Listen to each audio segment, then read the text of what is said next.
Welcome friends. நம்ம Drona Walkover engineering channel 500 சப்ஸ்கிரைபர்ஸை reach பண்ணிடுச்சு. இது வரைக்கும் சப்போர்ட் பண்ண அனைவருக்கும் நன்றி. இதே மாதிரி மேலும் சப்போர்ட் பண்ணுங்க. இந்த சேனல் வந்து பார்த்தோன்னா இன்ஜினியரிங் அண்ட் டிப்ளமோ ஸ்டூடெண்ட்ஸ்க்காக தான் கிரியேட் பண்ணியிருக்கோம். உங்களுக்கு தெரிஞ்ச இன்ஜினியரிங் அண்ட் டிப்ளமோ ஸ்டூடெண்ட்ஸ் யாரா இருந்தாங்கன்னா அவங்களுக்கு ஷேர் பண்ணுங்க. உங்களுடைய சஜஷனை வந்து கமெண்ட் பண்ணுங்க. ஏன்னா டாப்பிக்கில் டவுட்னா கமெண்ட் பண்ணுங்க. அதுக்குண்டான வீடியோ வந்து அப்லோட் பண்ணுறோம். Once again thank you. இதே மாதிரி சப்போர்ட் பண்ணுங்க. Hello friends, welcome to Drona Walkover engineering. இது வரைக்கும் எங்கள் சேனலை சப்ஸ்கிரைப் பண்ணாதுங்க, சப்ஸ்கிரைப் பண்ணுங்கள். பக்கத்துலேயே பெல் ஐக்கானை கிளிக் பண்ணுங்கள். அதில் 3 ஆப்ஷன் வரும்.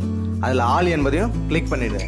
அப்போ தான் நாங்கள் போடுற வீடியோ உங்களுக்கு உடனே வரும். ஹலோ ஃப்ரெண்ட்ஸ், நிறைய பேர் கமெண்ட் செக்ஷனில் கேட்டிருந்தீங்க டைமென்ஷனோட ஒரு டயக்ராம் வந்து எப்படி வருதுன்னு சொல்லிட்டு கேட்டிருந்தீங்க.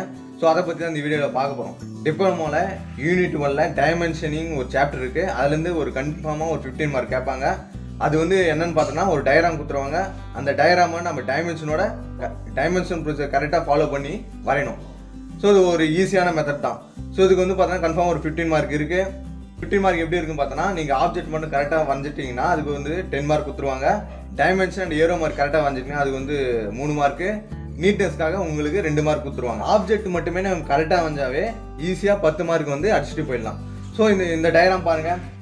இந்த டயக்ராமில் வந்து பார்த்தோன்னா ஒரு ஆப்ஜெக்ட் இருக்குது. லென்த் வந்து பார்த்தோன்னா 100 mm இருக்குது. எல்லாமே நம்ம எம்எம்மில் தான், நம்ம ஈஸினாவே எம்எம்மில் தான் நம்ம வரைய போகிறோம். ஸோ லென்த் வந்து பார்த்தோன்னா 100 இருக்குது. பிரெத் வந்து பார்த்தோன்னா 70 இருக்குது. டயாமீட்டர் எவ்வளோ கொடுத்துருக்காங்கன்னா 35 mm டயாமீட்டர் இருக்குது. அது எந்த இடத்துல இருக்குன்னா 30 mm வந்து தள்ளி இருக்குது. அதே மாதிரி கீழே வந்து பார்த்தோன்னா 35 mm அந்த சர்க்கிளோட சென்டர் பாயிண்ட் வந்து 35 mm வந்து பார்த்தோன்னா மேலே இருக்குது. அதே மாதிரி வந்து பார்த்தோன்னா டைமென்ஷன் எல்லாமே உள்ளே கொடுத்துருக்காங்க. 20, 20, 30 ஒரு ஸ்கொயர் மாதிரி இருக்குல்ல, இதெல்லாம் 30 இதெல்லாம் வந்து உள்ளே கொடுத்துருக்காங்க. இது நம்ம வந்து ஆப்ஜெக்ட்டுக்கு வெளியே வந்து டைமென்ஷன் ப்ரொசீஜர் ஃபாலோ பண்ணி வந்து வரைய போகிறோம். ஸோ அது எப்படின்னு சொல்லிட்டு இந்த வீடியோவில் பார்க்கலாம். ஸோ இந்த டயக்ராம் வந்து எப்படி வரையுதுன்னு சொல்லிட்டு பார்ப்போம். இது வந்து ஃபஸ்ட்டு ஒரு ரெக்டாங்கிள் ஷேப்பில் நம்ம வரையணும். லென்த்து வந்து எவ்வளோ கொடுத்துருக்காங்கன்னா 100, ஹைட்டு வந்து பார்த்தோன்னா 70. ஸோ இதுக்கு உண்டான ரெக்டாங்கிள் பாக்ஸை நம்ம ஃபஸ்ட்டு வரையணும். ஸோ நம்ம இப்போ வந்து பார்த்தோன்னா ஹைட்டு வந்து பார்த்தோன்னா 70 இருக்குது.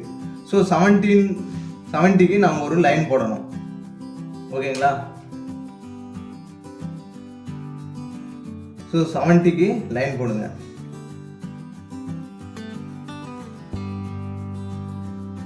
ஓகே, 70 mm லைன் போடணும். ஸோ இப்போ நான் வந்து ஸ்கெட்சில் போட்டிருக்கேன். உங்களுக்கு வந்து தெளிவாக தெரியணும்னு சொல்லிட்டு நீங்கள் வந்து பென்சில் வந்து யூஸ் பண்ணி போடுங்க. இது எந்த பென்சில் ஒரு ஆப்ஜெக்டோட ஸ்ட்ரக்சரை நம்ம வரையணும்னா அது வந்து பார்த்தோன்னா H பென்சில் வந்து யூஸ் பண்ணி தான் நம்ம வரையணும். ஓகேவா? ஆப்ஜெக்டோட ஸ்ட்ரக்சர் வந்து எதை வச்சு யூஸ் பண்ணி வரையணும்னா H பென்சில் யூஸ் பண்ணி வரையணும். ஸோ 70 mmக்கு ஒரு லைன் போட்டாச்சு. நெக்ஸ்ட் வந்து பார்த்தோன்னா லென்த் வந்து பார்த்தோன்னா 100 mm. ஸோ 100 mmக்கு ஒரு ஹரிசாண்டலாக ஒரு லைன் போட்டுருங்க.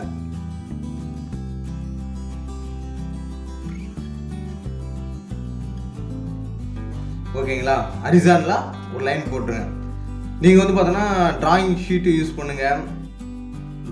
மினி டிராஃப்டர்லாம் யூஸ் பண்ணி போடுங்க. ஓகேங்களா? ஸோ அதே மாதிரி மேலேயும் வந்து பார்த்தோன்னா 100 mm. நம்ம ஈஸி பொறுத்த வரைக்கும் எல்லாமே வந்து எம்எம்மில் தான் போடுவோம். ஸோ மேலேயும் 100 mm வந்து 10 cm 100 mm வந்து மார்க் பண்ணிவிடுங்க. ஸோ இதில் வந்து பார்த்தோன்னா ஸோ இங்கே 70 இருக்குது. ஸோ அப்போ இந்த லென்த்து என்ன தான் இருக்கும்? 70 இருக்கும். நீங்கள் வந்து பார்த்தோன்னா ஃபஸ்ட்டு லைட்டாக ஒரு பாக்ஸ் போட்டுருங்க. ஏன்னா கொஷினில் இருக்கிற மாதிரி நம்ம கொஷினில் வந்து பார்த்தோன்னா நடுவில் ஒரு கட்டிங் மாதிரி வருது. ஓகேவா? ஷேப்பில் ஒரு கட்டிங் வருது. ஸோ அதை போடணும். ஸோ அதுக்கு லைட்டாக ஒரு கோடு போட்டிருக்கேன். ஸோ கோடு போடும்போது அதனுடைய லென்த்து வந்து பார்த்தோம் மேலேருந்து அந்த ஷேப் இருக்குல்ல, மேலேருந்து கீழே வந்து பார்த்தோன்னா 20 mm லென்த்து கொடுத்துருக்காங்க. ஸோ 20 mm லென்த்துக்கு வந்து பார்த்தோன்னா நீங்கள் என்ன பண்ணுங்கன்னா இங்கேருந்து ஒரு லைன் போட்டுருங்க 20 mm. ஸோ அதே மாதிரி கீழேயும் என்ன பண்ணுங்கன்னா 20 mm வந்து மார்க் பண்ணிவிடுங்க. கீழேருந்து ஒரு 20 mm லைன் வந்து போட்டுருங்க. போட்டுட்டு அந்த கட்டிங் இருக்குல்ல, அந்த கட்டிங் ஏரியா வந்து பார்த்தோன்னா 30 mm லென்த்து இருக்குது. So 30 mm length cutting area.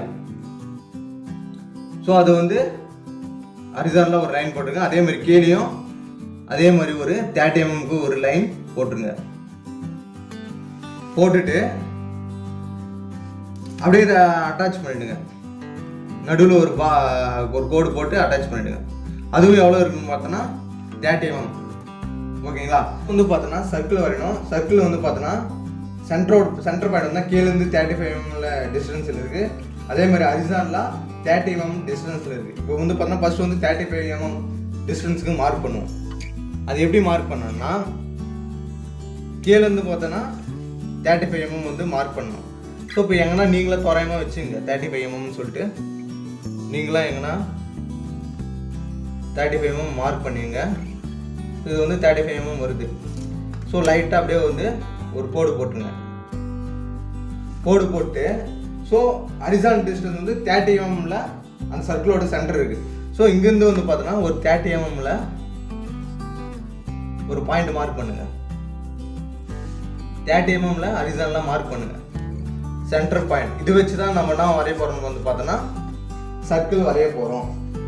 So அதான் வந்து சென்டர் பாயிண்ட்டு. ஸோ டயாமீட்டர் வந்து எவ்வளோ கொடுத்துருக்காங்கன்னா 35 mm.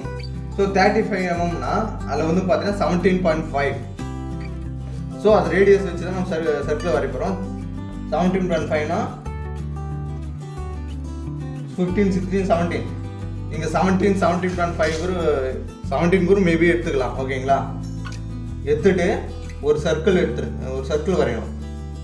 ஸோ ரேடியஸ் 17 பாயிண்ட் வச்சு ஒரு சர்க்கிள் வச்சு அது டயாமீட்டர் எவ்வளோ வரும்? 35 வரும். ஓகேங்களா? ஸோ இந்த மாதிரி வரும். ஓகேங்களா?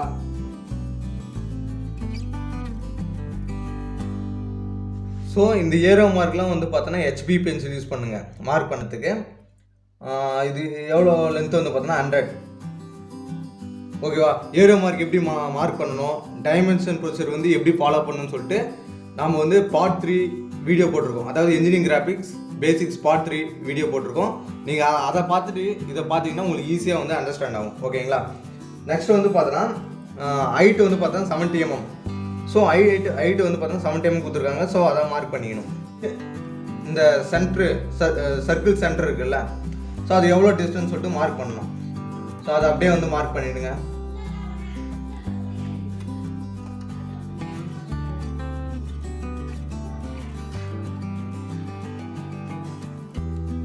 ஸோ அதை வந்து மார்க் பண்ணிவிடுங்க.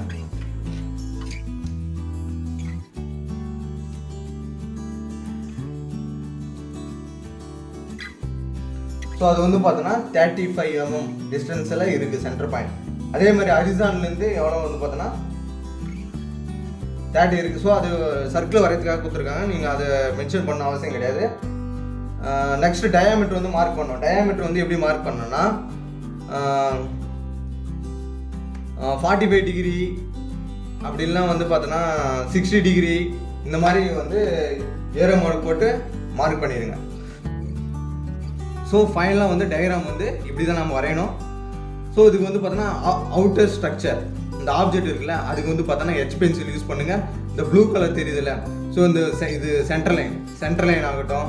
அதே மாதிரி இது வந்து லேட்டர் லைன், இது வந்து பார்த்தோன்னா டைமென்ஷன் லைன். இந்த ப்ளூ கலர் தெரியுதுல்ல, அதுக்கு எல்லாத்துக்குமே வந்து பார்த்தோன்னா நம்ம 2H பென்சில் யூஸ் பண்ணணும்.